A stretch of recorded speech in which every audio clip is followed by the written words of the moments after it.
Ricardo, muchísimas gracias. Aprovecha para tomar un cafecito, una agüita, un desayuno. Bueno, primero, muchísimas gracias. La verdad es que para mí es un gusto enorme poder estar aquí para platicarles de este programa que lanzamos justo con el apoyo de la CIP, que es el Programa de Mentorías para el Crecimiento de Audiencias e Ingresos Digitales. Desde el Facebook Journalism Project lanzamos de manera constante iniciativas para abordar los principales desafíos de los medios. Y este programa en particular a mí me toca mucho y me parece extraordinario porque lo que hicimos fue trabajar con la CIP para llegar a acompañar de la mano a medios locales. Volteamos hacia el país, hacia las regiones y tuvimos la suerte de que llegó una alta convocatoria, muchísimos medios aplicaron y 12 medios fueron seleccionados por este programa, 12 medios que representan los contrastes y las diferencias y las problemáticas que tiene México geográficamente. O sea, tenemos medios del norte, del Pacífico, del Bajío, del sur, medios con legacy, con importancia regional muy grande. También tenemos nuevos nativos digitales. Es un ecosistema muy interesante y un grupo de medios muy variado. Y yo creo que lo que hace súper interesante este programa es un poco un cliché, porque es el contenido. Ajá. Y ese contenido lo tenemos gracias a que a esta iniciativa se sumaron mentores de primerísimo nivel y nos acompañan con su experiencia y con y con todo su conocimiento y también con su gran capacidad de explicar y de acompañar a estos medios. Tengo el gusto de presentar a Pepe Cerezo, que nos acompaña en este panel. Él es director ejecutivo de Evoca Media, empresa de asesoría en desarrollo de negocios, estrategia y transformación digital. Fue analista e investigador de grupos Prisa, conferencista y ensayista y ha asesorado a decenas de medios de comunicación en Europa y América Latina. Pepe, muchísimas gracias por acompañarnos en este panel. Muy buenas tardes, buenos días por allí. Muchas gracias, Alejandra, un placer. Aquí estamos. Perfecto. Muchísimas gracias. También nos acompaña Selimar Colón. Ella es directora de estrategia de GFR Media de Puerto Rico. Fue becaria de Nieman en Harvard en 2020. Fue editora en jefe en Univision y pasó más de 13 años ocupando distintos cargos en la cadena televisiva. Es fundadora y editora en jefa de Frame One Strategies. Y también con una altísima experiencia, y yo he tenido el gusto de estar con Cel en diferentes iniciativas y también con esta capacidad de empatía y de entender las necesidades de los medios de todos los tamaños. Me parece que se está conectando. Por aquí estoy, gracias, Alejandra. Sí. Perfecto, te veo aquí, Selimar, y al que no veo por aquí en este momento es Leo, pero si quieren podemos empezar y una vez que se conecte también tendré el gusto de poder presentarlos. Primero, Pepe, quiero empezar contigo con un par de preguntas que tienen que ver con el programa en sí y un poquito que compartas con la audiencia. ¿Por qué un programa de mentorías? ¿Cuál es la fortaleza de una mentoría? ¿Qué es y qué no es una mentoría? ¿Y cómo puede tener un rol transformador para los medios? Perfecto, es una muy buena pregunta y es algo que nos planteamos incluso nosotros, ¿no? Los que participamos en este tipo de iniciativas y por qué son tan importantes, ¿no?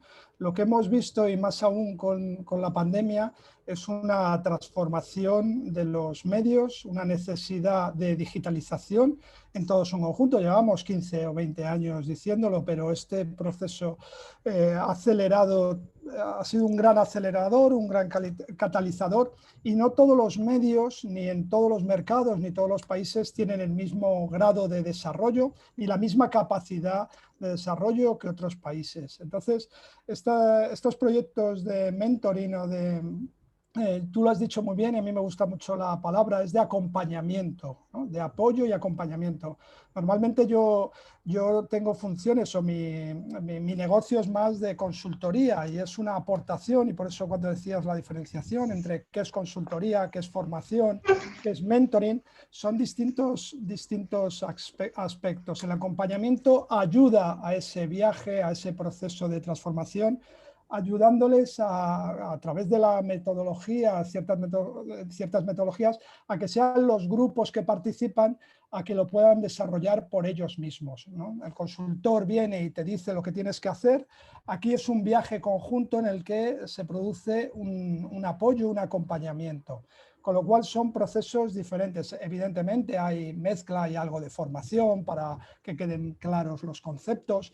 Les ayudas a transponer tu experiencia que has tenido en grupos que hayan hecho caminos similares o viajes similares, y ayuda con todo eso y con su participación, porque es muy importante que estos grupos se impliquen y que haya perfiles diferentes y que haya una decidida orientación a esa transformación, que no lo entiendan como algo que, bueno, lo voy a hacer y ya veré, sino que cada charla, cada sesión, cada trabajo que se hace, tienen que interiorizarlo y participar. Y por eso creo que en conjunto, con además 3 visiones diferentes, pero muy alineadas, como es la de Selimar y Leo, pues, y la mía, pues creo que estamos ayudando en este proceso y creo que lo están agradeciendo estos 12 grupos.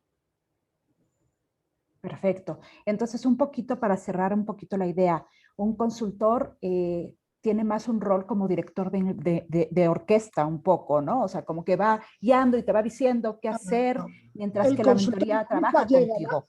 claro, el consultor llega, analiza y te da una solución, por decirlo de una forma, mientras que el mentoring acompaña a que de forma conjunta vayas, no le dices al equipo lo que tiene que hacer, sino le ayudas a interpretar ese viaje, les incorporas metodologías que, luego si queréis vemos alguna de las metodologías que utilizo, sobre todo para el desarrollo del negocio, y se hace de forma más conjunta, ¿no? Y con visiones. Evidentemente hay puntos en común algunas veces que se solapa, porque hay veces que hay que hacer algunas acciones, como decía alguien antes, de formación o de training, en los que también lo hace el consultor, ¿no? Pero es más acompañamiento, mientras que, como decías, la parte del consultor es mucho más un servicio que se ofrece de llave en mano. Perfecto. Para continuar un poquito con Pepe, antes de pasar con Selimar y con Leo, aprovechando parte de tu expertise y que te tenemos aquí, para los medios que nos ven en este momento, un poquito me gustaría escuchar contigo cómo superar los miedos en un cambio de negocio, sobre todo aquellos medios que están como más ligados a un modelo más tradicional y más arraigado en sus propiedades legacy. ¿Cómo se supera ese miedo que puede existir? ¿Y cómo alineas a una empresa en torno a este cambio y giro de negocio? Vale.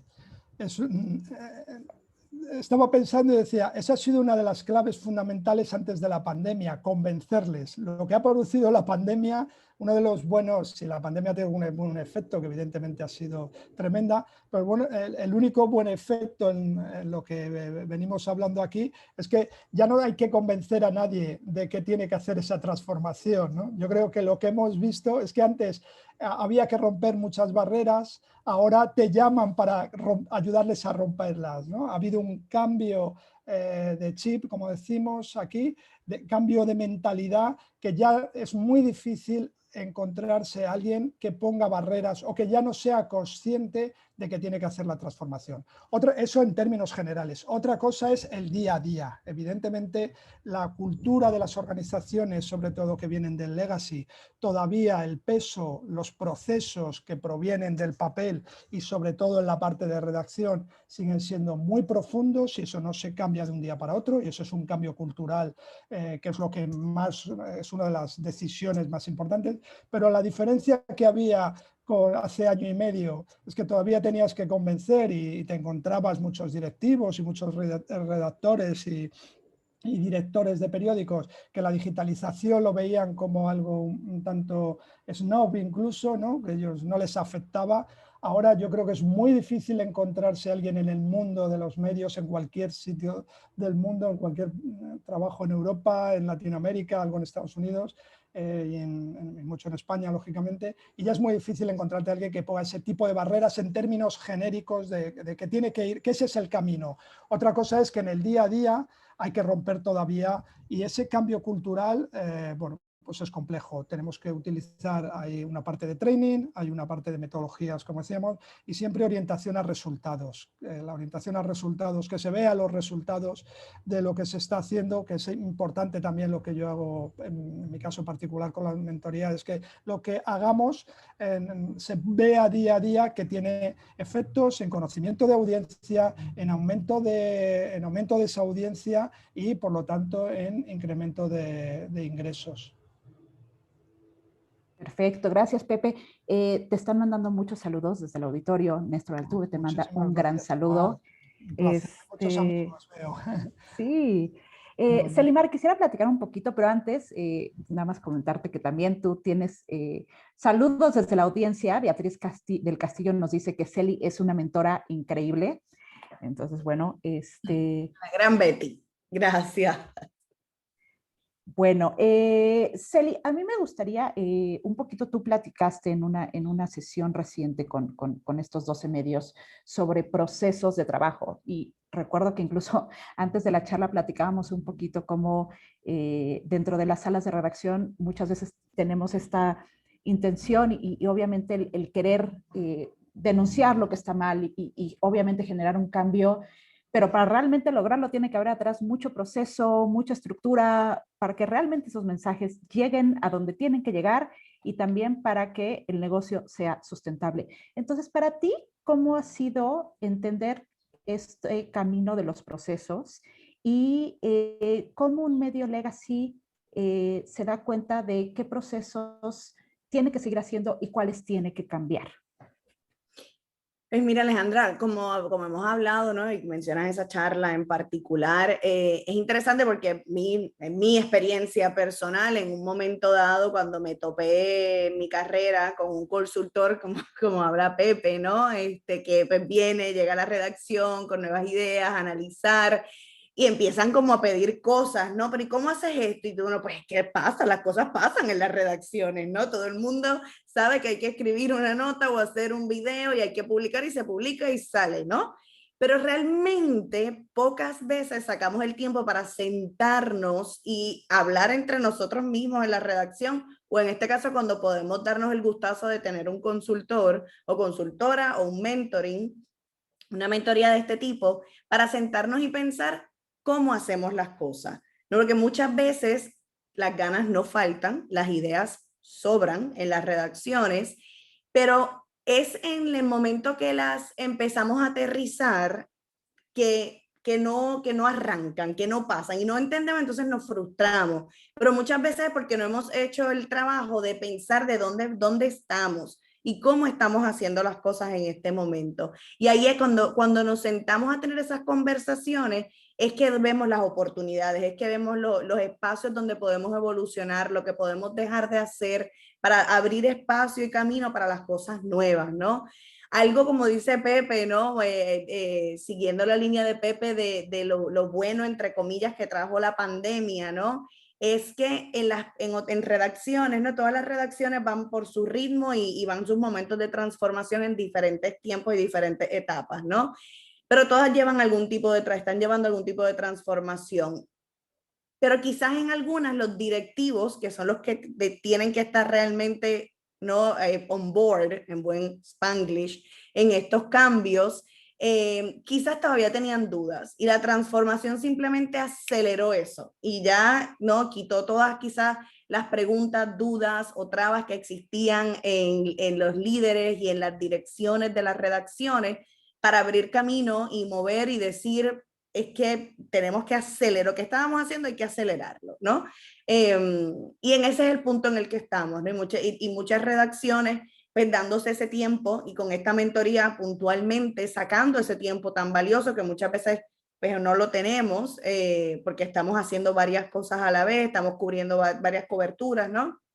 Y varios roles también en la redacción, pero sentarnos a pensar qué es lo que estamos haciendo, cómo lo hacemos, ¿no? Ese tipo de preguntas que nos ayudan a entender para dejar de hacer y abrir espacio a cosas nuevas. Eli, en tu experiencia, justo cuando tienen este momento como de voltearse a sí mismos y tener esta reflexión, ¿qué es lo que más les entusiasma y también qué es lo que más le preocupa a los medios con los que has trabajado? La propia transformación, creo que tiene los dos, ¿no? Porque entusiasma, pero a la misma vez asusta. Porque esos momentos, yo siempre digo, ¿no? Que y donde quiera que uno lee de transformaciones digitales, las estrategias digitales, yo antes decía que son life strategies, ¿no? Son estrategias vivas, son estrategias líquidas, fluidas, que tienen que cambiar, tienes que tener la flexibilidad para moverte rápido y para ajustar rápido si hay que ajustar, ¿no? Y en ese momento, pues, esa palabra de transformación, de evolución, que va a ser permanente. Esto no es, ahora simplemente hay que llamarle transformación 2.0, 3.0, 4.0 y así seguiremos, ¿no? Pero esto va a seguir. Esto es que no, el que piense que una transformación pasa hoy y ya no se acabó, no, esto va a seguir, ¿no? En nuestro negocio y en nuestras redacciones. Así que eso es lo que da miedo, porque también no sabemos qué va a pasar en 3 meses, no sabemos qué nueva plataforma va a venir por ahí, cómo va a responder la audiencia, y ahí es donde surge la pregunta, ¿no? Tenemos que estar en esa plataforma, cómo atendemos a la audiencia en ese lugar, volver a uno replantearse, estoy haciendo yo cumpliendo con mi misión periodística, con mi responsabilidad como redacción, con las audiencias, ¿no? Y con la responsabilidad social que conlleva nuestro trabajo. Así que eso también asusta, ¿no? Emociona y asusta a la misma vez, porque quizás no puedes ver esa meta final, ¿no? Porque la meta se sigue moviendo constantemente, porque es parte de esa transformación constante y ese crecimiento constante. Pero a la misma vez, pues, es exciting, ¿no? Y trae buenas cosas, porque te estás sumando a proyectos y a iniciativas en las cuales vas creciendo y aprendiendo mientras las haces. Perfecto. Veo a Pepe muy sonriendo y muy asintiendo mientras tú comentabas. Me encanta ver a Selimar, además lo hace mucho mejor que yo, con mucha más pasión. Y, bueno, pero estamos súper alineados, ¿no? Hemos dicho más o menos lo mismo, así que, pero sí, estamos alineados y compartimos esa visión, ¿no? Que es esperanzador, pero al mismo tiempo hay veces que genera cierto tipo de frustración, o que siempre nos gustaría ir más rápido, ¿no? En lo que hacemos. Pero yo creo que en este caso, en los grupos que yo tengo, por ejemplo, yo creo que se está viendo muy rápido esta integración, y yo creo que es precisamente por lo que hablábamos, por esa necesidad de cambio y de transformación. Yo creo que sin las barreras que había, o sea, ha sido tan dura esta transformación en muchos procesos, que todo el mundo sabe, es consciente, ya no que sea el futuro de sus empleos y de sus organizaciones, sino que no hay otros escapes que puedes, si no te transformas, no hay muchos más caminos. Entonces yo creo que eso, por la fuerza de la dinámica, pues se ha interiorizado. Maravilloso. Tenemos también a Leo Armas dentro del panel. Leo, te voy a presentar. No había tenido el gusto de platicar un poquito sobre tu experiencia, que seguramente muchísimos de los panelistas obviamente ya los conocen, pero bueno, también hay que hacerlo. Leo es CEO de 2 al Cubo, empresa de tecnología de la información y desarrollo de soluciones para la administración de contenidos. Es fundador de EveryPost, herramienta de administración de contenidos en redes sociales y multiplataforma, y también es CEO y fundador de Go, la aplicación de marketing para la industria del entretenimiento. Leo, muchísimas gracias por estar aquí, por ser parte de esta iniciativa de mentoría. Y Leo, a mí me gustaría ir con que yo creo que esta es una pregunta que obviamente les sirve a los medios que son parte de este programa, pero que también es para que tomen nota todos aquellos medios que nos acompañan el día de hoy, de cómo haces un diagnóstico inicial de dónde te encuentras y cuál es digamos, el kit básico de TechStat que debe tener un medio hoy en día. Ok, bueno, gracias Ale por la presentación, un placer estar aquí. A ver, ¿cómo hacer un diagnóstico inicial? Digo, siempre, si bien tengo un background tecnológico y lo que hacemos es tecnología, siempre empiezo por la gente y empiezo por el equipo, y es entender qué equipo tiene el medio para trabajar. Tienen un equipo de tecnología integrado en el negocio. Digo, seguramente Pepe y Selimar hablaban mucho de estas integraciones y han trabajado mucho en la integración de la redacción. Yo vengo peleando bastante en la integración del equipo de tecnología a la redacción, porque hoy necesitamos que estén muy cerquita para que las cosas sucedan. Entonces, lo primero es tratar de entender qué tipo de equipo tienen dentro. Hay un equipo que se ocupa de gestionar y la solución que usa, el CMS que usan, lo termina gestionando un tercero, o es un desarrollo interno. Si es un desarrollo interno, es entender qué equipo tienen y si tienen la capacidad y si tienen el presupuesto para innovar en eso, fundamentalmente. Y si es un proveedor externo, entender si el proveedor es especialista y quién va a ser el que va a manejar esa relación. Entonces, definitivamente necesitan un product owner, un jefe de producto, o como le quieran llamar, que sea el que gestione la relación, sea internamente con el equipo de tecnología o sea hacia afuera con el proveedor que brinde la solución, para poder, si quieren, ahí mediar y estar en el medio entre las necesidades de la redacción, en términos de producto y en términos de lo que van a necesitar, y las necesidades tecnológicas que hoy nos imponen. Con lo cual, definitivamente necesitamos un buen equipo y una buena plataforma para empezar, una plataforma que se actualice periódicamente, que siga las tendencias de la industria, en lo posible que tenga anticipación. Hoy, si quieren, la palabra para mí clave es anticipación en estas cosas. Hoy todos estamos hablando de Core Web Vitals, por ejemplo, de Google, pero es un tema que viene hace 1 año y medio. Con lo cual, si nos anticipamos, llegamos un poquito más cómodos. La segunda pata que siempre miramos, y si queremos hablar de este kit básico, y después sigo con el assessment, tiene que ver con la pata de métricas y en entender qué herramientas tenemos para entender más a la audiencia y entender qué contenido funciona más y qué le interesa a nuestros lectores.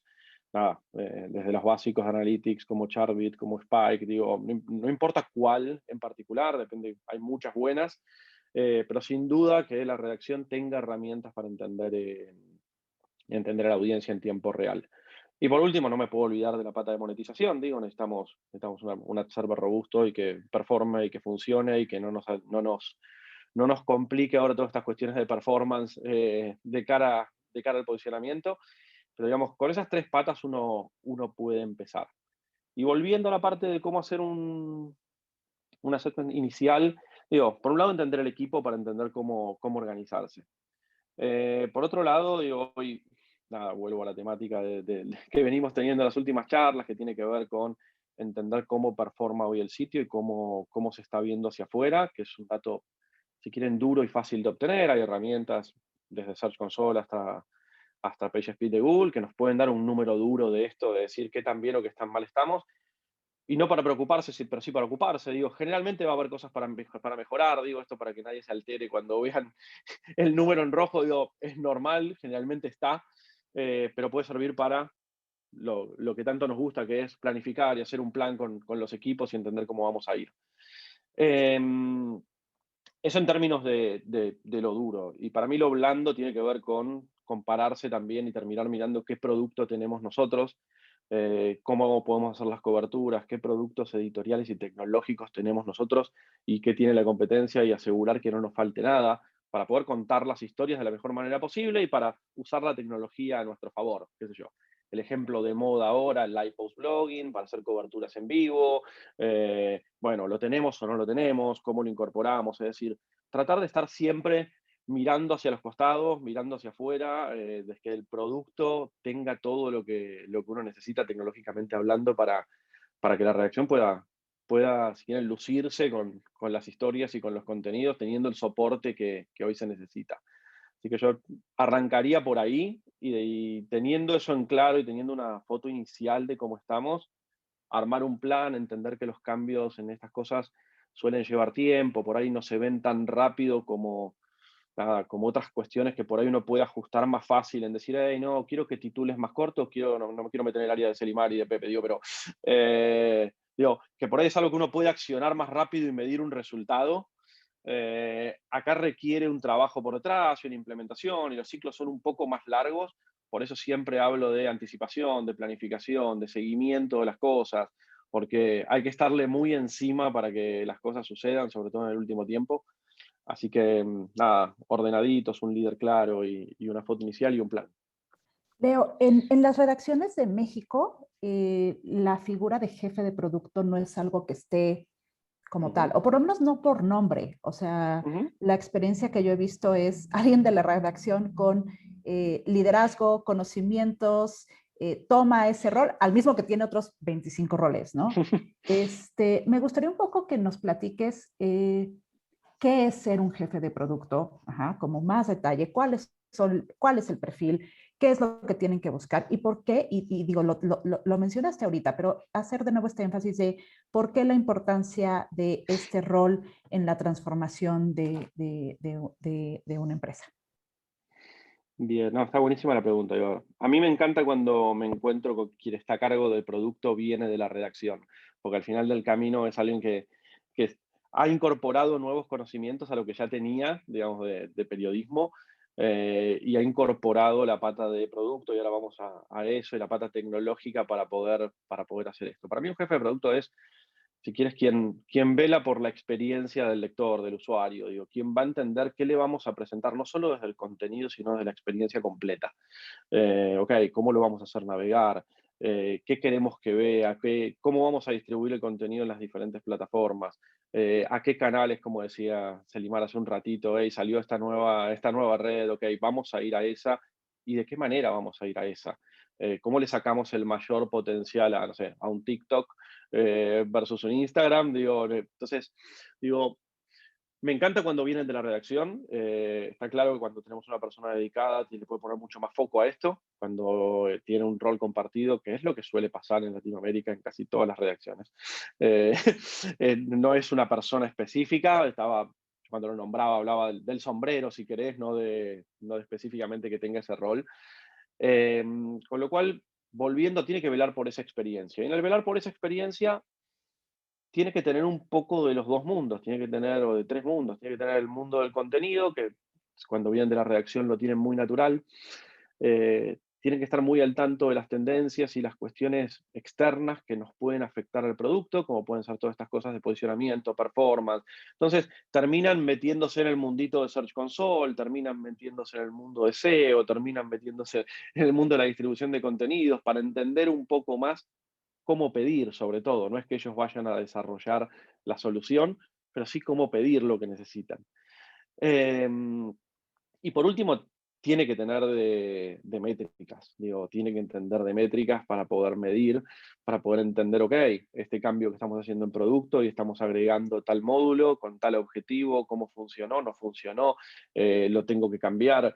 Entonces, nada, me gustan esos perfiles que les gusta probar, que no tienen problema en equivocarse, porque de eso se trata, probar algo, medirlo, si funciona, ok, si no funciona, ajustarlo y tratar de hacer de que funcione, y si no resultaba ser una tan buena idea, no pasa nada, pasamos a la siguiente, pero siempre midiendo. Entonces, ese rol compartido es normal, como decís vos, Ale, está bien siempre y cuando esté y siempre y cuando alguien se esté ocupando y no sea algo que termine distribuido en varias personas. A mí lo que me preocupa es cuando no tenés un referente para hablar que te pueda hablar integralmente de todo el producto y uno te habla de una partecita y otro te habla de otra. Ahí es donde se empieza a hacer como más difícil la evolución de estas implementaciones que por ahí son un poco más largas, porque no tenés con quién priorizar.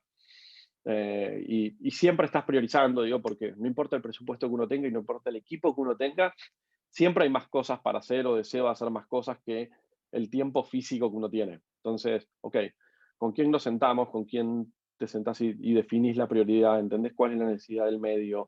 ¿Qué es lo que quieren hacer? ¿Qué equipo tienen también para hacer cosas? Porque, a ver, es muy fácil por ahí desde lo tecnológico plantear una solución, pero después tiene que haber un equipo de contenidos que pueda producir el contenido para que esa solución funcione. Entonces, cuando ese rol, viene del área del contenido, está buenísimo eso, porque rápidamente cuando se propone algo, lo puede ver y lo puede leer del otro lado y decir, bueno, sí, pero espera, porque yo no puedo hacer esta cobertura en tiempo real todos los días, porque el equipo no está para eso, ¿por qué no hacemos tal cosa?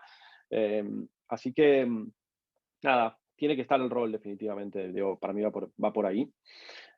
Y si no lo tienen, tratar de buscar quién internamente, como decís vos, puede empezar a hacerse cargo de eso, tanto para, como decía, la gestión interna como la externa. Selimar, Pepe, me gustaría un poquito sus opiniones justo sobre este rol y su importancia en este mundo de unir la tecnología, las prioridades de negocio, las capacidades de la redacción. ¿Quién es esa persona? ¿Dónde se debe sentar? ¿Cuál debe ser su rol en esta constante transformación? ¿Tú, Selimar? Sí, pues mira, como dice Leo, es un rol súper importante, está apareciendo poco a poco en las redacciones en América Latina, pero poco a poco, ¿no? Y tiene que ser, bueno, yo claro, abogo por el lado de contenidos, ¿no? Pero sí he visto que usualmente cuando en las redacciones que ya existe el rol, cuando es una persona con formación periodística o experiencia en la redacción, y empieza a ser esa persona que está en el centro entre tecnología, editorial, comercial, empiezan a fluir las cosas. ¿Por qué? Porque como dice Leo, pues podemos pensar en los productos más maravillosos del mundo, pero luego cuando quizás vas a explicarlo a redacción, pues no hablamos el mismo idioma y no se entiende. Entonces ahí se trancan, ¿no? los espacios para poder hacer implementaciones. Sin embargo, yo siempre digo con mucho cariño, soy periodista, siempre lo seré, pero somos tercos. Y solamente escuchamos, solemos escuchar solo a periodistas, ¿no? De periodista a periodista, en esa, o que tengan la experiencia, ¿no? En ese aspecto. Entonces, ahí fluyen mucho esas conversaciones, ¿no? Lo vemos en el Times, en el Journal, la jefa de la que han nombrado, ¿no? En el Wall Street Journal es una periodista de carrera que lleva toda la parte tecnológica, ¿no? Y de formación. En el Times también, ¿no? Han creado sus equipos de digital storytelling con periodistas que trabajan en ese medio de periodismo, tecnología y negocio también, ¿no? Y construyendo esos puentes. Entonces, para contestar tu pregunta, definitivamente es un rol súper necesario hoy en día y para poder, como uno dice, vivir hoy de aquí a 5 años. Y hay que ir buscando, ¿no? Esa persona en la redacción, si ya está, o desarrollarla o traerla de afuera, ¿no? Pero es bien importante tenerlo para tener esa conversación. Bueno, poco más que añadir. A mí es un tema que me apasiona y que impulso ahora mucho. En el último paper que publiqué, que se puede descargar de forma gratuita, que no es publicidad, hablaba mucho del rol del product manager, ¿no? ¿Y por qué? Si nos damos cuenta, lo que más hemos hablado, una de las palabras que más ha salido durante este ratito que llevamos hablando, es el de integración. Vamos hablando de integración, porque si hemos visto algo importante en este mundo de transformación digital y lo líquido que se ha vuelto todo, es precisamente que han caído barreras y hay que integrar esos tres mundos, ¿no? El de la parte editorial, la parte tecnológica y la parte de negocio, ¿no? Y esa integración tiene que haber algo en ese fluido, ese mundo fluido que se va viviendo en las redacciones, tiene que haber un punto de encuentro que le dé forma en alguna, porque si no sería todo tan líquido y no seríamos capaces. Y ese es el product manager, ¿no? Para hacer una metáfora muy visual, mucho más compleja, pero que en definitiva es alguien, una persona que integre esas tres líneas y que le dé sentido. Y por eso es tan importante. Uno de los problemas que tuvimos en los primeros años, hace 10, 15 años, de los legacy cuando se transformaban en digital, es la obsesión del Chief Digital Officer, ¿no? Con esa orientación muy de management que obviaba lo que tenía que ver con la parte editorial, ¿no? Venían además de otros mundos que no era el mundo editorial. Y teníamos que fijarnos en el mundo de las startups. Ninguna startup ni ninguna tecnológica tenía Chief Digital Officer, porque ya eran digitales de por sí, no necesitaban. ¿Y qué tenían? Product Managers. ¿Por qué? Porque su visión era de producto. Yo creo que ese es uno de los cambios que viene también del mundo de la consultoría y que se está apoyando mucho, que permite también la creación de procedimientos y de organización, que era otra de las carencias que tradicionalmente el mundo editorial tenía, que no tenía procesos y estructura de management, precisamente porque el negocio iba bien, ¿no? Y el negocio era producir noticias y había una audiencia y además era una rentabilidad muy grande. en este ecosistema nuevo, pues tenemos que hacer un management mucho más adaptado a las necesidades de la organización. Y creo que en eso hemos evolucionado y como decía Selimar, aquellas empresas que están haciendo mejor transformación digital, si miras, es porque hay una orientación a producto, el product thinking que cada vez se habla más. Tenemos un comentario de la audiencia de Marianela Morín. Ella opina que el encargado de producto debe ser que es el director de la orquesta. Es un papel muy importante en los medios y muchas veces el periodista no tiene el perfil para cumplir esta función. Lo veo más para el área de marketing o por lo menos con conocimiento del mercado y las audiencias. ¿Qué opinan sobre esta visión? Creo que voy por ahí. Oh, perdona, Selimar, tú misma. No, dale. No, ya que defendí tanto ese punto del contenido. Pues mira, lo que pasa es que justo en las transformaciones e integraciones vemos más periodistas y como dice Pepe, ya el tema de audiencias que es exclusivo de un área en la redacción, realmente es que hay que democratizar las analíticas y todo el mundo, desde el editor, subeditor y reportero, tienen que tener ese conocimiento, ¿no?, de las analíticas, y si no lo tienen es parte también de lo que hablaba Leo, ¿no?, y Pepe, cuál es ese proceso, qué tiene el equipo, qué necesitan, qué herramientas, ¿no?, etcétera. Entonces, en las redacciones que yo he estado, de hecho, los cambios más grandes se han dado cuando se ha hecho ese clic en la redacción directamente con reporteros, editores y subeditores sobre las analíticas. Entonces, ya ahí ese conocimiento traspasa, ¿no? Traspasa el área de mercadeo, traspasa el área de business intelligence, todavía son necesarios porque es otro tipo de análisis, se trabaja junto, es otro tipo de análisis que se hace en el área de mercadeo y de business intelligence, pero el reportero, que es el que está pegado a la producción del contenido, ya puede tomar decisiones más informadas desde la salida, desde el momento en que piensa una pauta, en que desarrolla la pauta, y va teniendo también ese conocimiento de formato y plataforma, ¿no? ¿Cómo puedo contar esto mejor en la web? ¿Cómo lo puedo contar mejor en Instagram? Etcétera, ¿no? Y lo puedo hacer en conjunto, en mi opinión. Pepe, perdona que te corté. No. Si es que cuando hablas alemán ya no tengo nada más que decir, pero lo dice todo muy bien. No, ya me callo. No, para decir una cosa de lo de las orquestas o no, siempre las metáforas son curiosas. No tenemos que ver el product manager como el responsable omnipresente de todo, ¿no? Hay muchos product managers, tenemos que entender el producto, hay veces que es una aplicación, hay veces que es una noticia que se toma, que lleva una infografía y que trabaja el equipo técnico. No, hay infinitos productos dentro de una organización, con lo cual podemos tener muchos product managers. Y entonces no tenemos que ver como un omnipresente que lo controla todo, ¿no? Tiene que ser puntos de integración, y además hay muchos equipos de Product Manager que se integran y se desintegran cuando el producto y se crean otros nuevos, ¿no? Es algo muy dinámico para romper esa estructura, para no caer tampoco en el modelo de silos que teníamos, llamarlo ahora Product Manager y irnos a lo mismo pero triangular. O sea, tenemos que ser mucho más dinámicos. Y por otra parte, siempre tenemos ese debate, ¿no? Que si los ingenieros no son creativos y los periodistas no son analíticos. Bueno, yo creo que hay que romper esas barreras, es un tema de actitud, y lo que nos permite, hay periodistas buenísimos que pueden hacer esa gestión y hay ingenieros buenísimos que pueden crear cosas, ¿no? Que no solo hablan con las máquinas. Entonces yo rompería ese mundo precisamente, es de actitud, de conocimiento y de training, ¿no? Y de dinámicas y procesos, que es algo muy importante.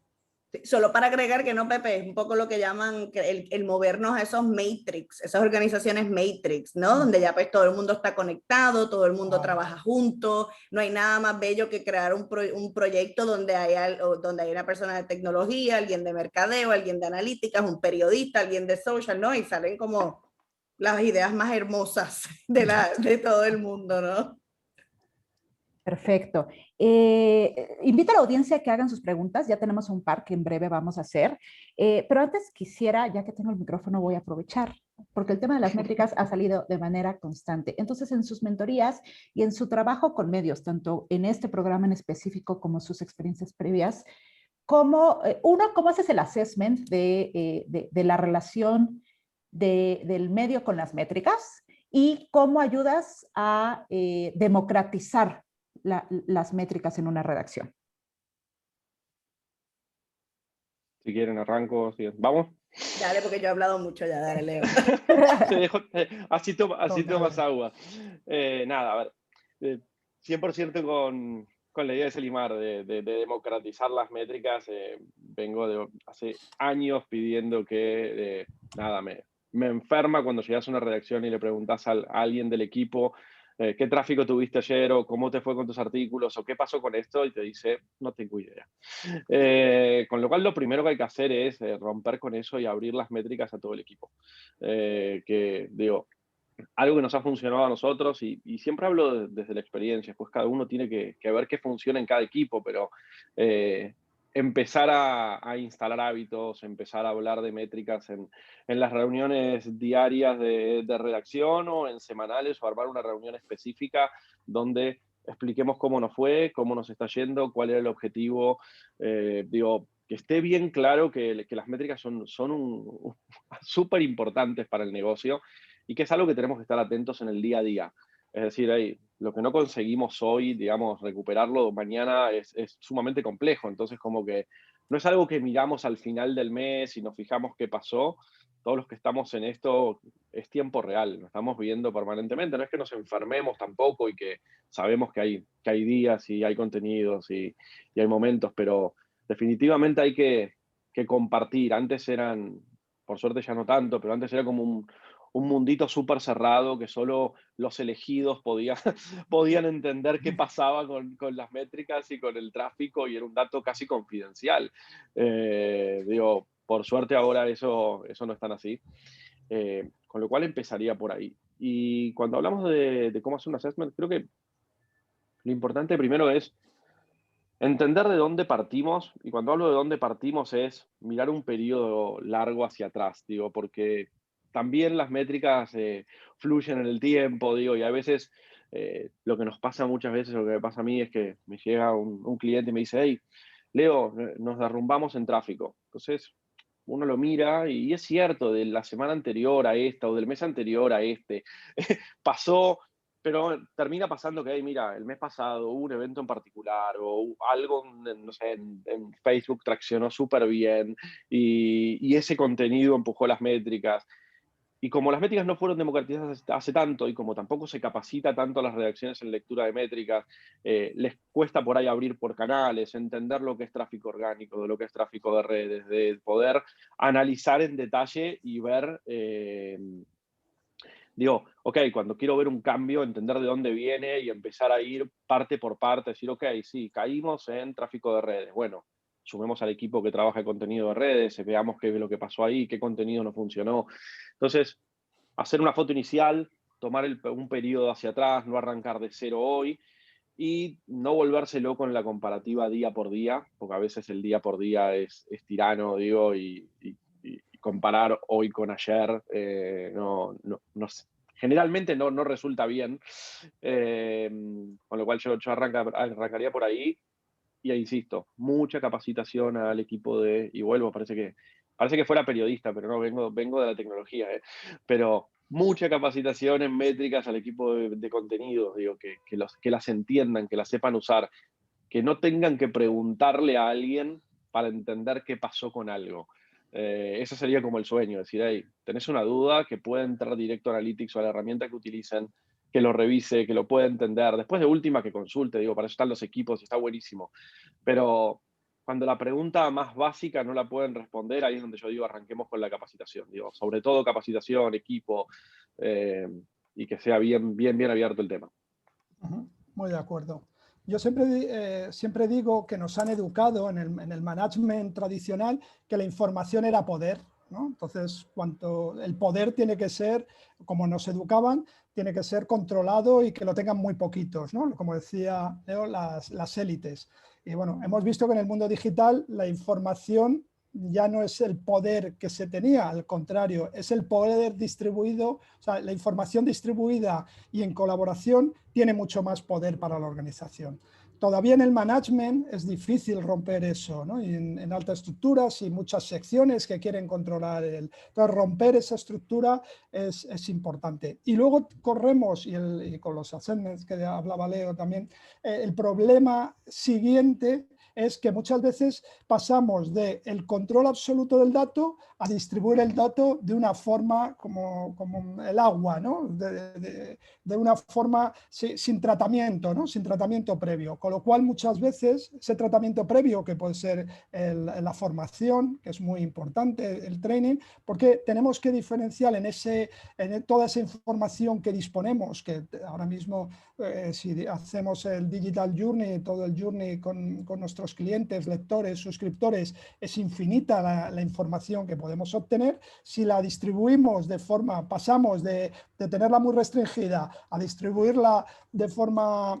es como un río, pues también perdemos, ¿no? Entonces, tenemos que el aprendizaje es que los datos se conviertan en conocimiento, ¿no? Y de nuevo ahí el papel del Product Manager, de la interpretación de lo importante y de los datos que son importantes y los que son relevantes, ¿no? Para la toma de decisiones. Entonces, todo eso conlleva training, procesos de nuevo, y siempre me fijo en la parte alta de la organización que apoye este tipo de procesos, porque son ellos los primeros que tienen que romper esa visión de que el dato es solo para mí y es lo que me hace a mí poderoso dentro de la pirámide organizativa. Ya casi se nos acaba el tiempo. Tenemos una pregunta de Néstor Altuve que nos dice, ¿cómo trabajan el tema de madurez digital y si tienen algún tipo de autoevaluación para los medios? Entonces, me gustaría hacer esto como una ronda final para cerrar esta mesa y este panel. ¿Cuáles serían las 3 preguntas que ustedes consideran que un medio se debe hacer para entender dónde está en su madurez digital? Pepe, si quieres, ya que tú fuiste con el que iniciamos, contigo iniciamos también la ronda final. Vale. Respecto, nosotros, cuando yo hago de consultor, tenemos una metodología específica en la que analizamos las diferentes partes de la organización, o sea, las diferentes partes de lo que representa una organización desde el punto de vista de negocio, de organización, de tecnología y de producto editorial, y ahí sacamos un índice para saber ese modelo, ese grado de madurez digital. Bueno, desarrollamos un paper que yo creo, bueno, está disponible, con lo cual esa metodología, y hay otras, pero sí que te permite ese análisis de esos 4 ejes que para nosotros son fundamentales. Y a partir de ahí, para aterrizar en lo que nos decías, ¿cuáles son las preguntas fundamentales? Una es, ¿conozco a mi audiencia? ¿Cuál es mi audiencia? ¿Qué hace mi audiencia? ¿No? ¿Quiénes son mi audiencia? Pensar de verdad en quién me lee, eso es fundamental, y en todas las partes de la organización, porque afecta también la parte del negocio, a quién llega mi publicidad, a quién estoy impactando, afecta a la redacción, afecta a los suscriptores, quién está interesado en pagar por las noticias, por las noticias que doy, ¿no? Y esa es la segunda, ¿no? ¿Cuál es mi propuesta de valor que puedo hacer para ser relevante precisamente a mi audiencia? Y la tercera es, ¿está mi organización preparada para dar respuesta a estas dos? Y en función de lo que salga de ahí ya empiezan a salir, pues bueno, cuál es tu North Star, cuál es tu estrategia y tu plan de negocio, ¿no? De una forma muy, muy, muy sencilla y simplificada, por supuesto. Perfecto, muchísimas gracias, Pepe. Selimar. Pues mira, lo mismo para añadir cosas que hemos mencionado, un poco recapitular esas 3 preguntas que entre Leo, Pepe y yo han ido saliendo, ¿no? Que es, pues tienes que saber dónde estás y hacia dónde quieres ir, ¿no? ¿Cuál es esa meta a la que quieres lograr? Si tienes la estructura correcta en tu redacción, ¿no? En tus equipos de trabajo, para llegar a esa meta, y qué necesita el equipo, ¿no? Necesita el equipo herramientas, necesita desarrollo, necesita entrenamiento, acompañamiento, ¿qué es, no? Para que puedas llegar ahí. Serían como esas primeras 3 preguntas que me haría, porque muchas veces nos pasa que como no nos sentamos a quizás no tomamos el tiempo de responderlas, no nos damos cuenta que a veces dentro de la propia redacción o en otras áreas de la redacción, ¿no? Porque de eso se trata esta transformación e integración también, ver esos expertise y que existen en otras áreas y cómo pueden trabajar todos juntos, que ya los tienes para avanzar ese desarrollo, ¿no? Y simplemente es como decimos, ¿no? Necesitan un empujoncito y organizar los procesos y pueden salir adelante, ¿no? Perfecto. Antes de pasar con Leo, nos preguntaban sobre el link y Pepe ya compartió en el espacio de chat el link a el tema de assessment que comentaba. Entonces, si no lo han visto, por favor, volteen para allá. Leo, cerramos contigo. ¿Cuáles son esas 3 preguntas para entender dónde estás? Bien. Para no repetirnos con Solimar y con Pepe, que obviamente estamos de acuerdo. Estamos de acuerdo, yo iría por... Vuelvo al responsable de producto, tenemos un responsable de producto, sea que es full time o sea que es alguien que comparte el rol, está esa persona claramente identificada dentro del equipo. La tecnología que estamos usando me permite desarrollar las coberturas con la flexibilidad, la independencia que queremos. Y por último, nada, el último que me apasiona performance es, estamos en términos de performance acorde a los nuevos estándares. Digo, iría por ahí para entender desde la tecnología cómo estamos. Perfecto. Pues muchas gracias. Ricardo, te dejé con 2 minutos para que no atrasemos a tus siguientes panelistas. Muchísimas gracias por el gusto de compartir este tiempo de nosotros. Reiterar que desde Facebook Journalism Project tenemos este compromiso con los medios y tenemos iniciativas como estas que de nuevo voltean a ver a los medios locales y regionales y nos asociamos con organizaciones de primer nivel como la CIP para justo buscar cuál es el modelo, cuál es el programa, cuál es la forma en la cual podemos caminar a su lado. Muchísimas gracias por el tiempo y por abrirnos este espacio, Ricardo.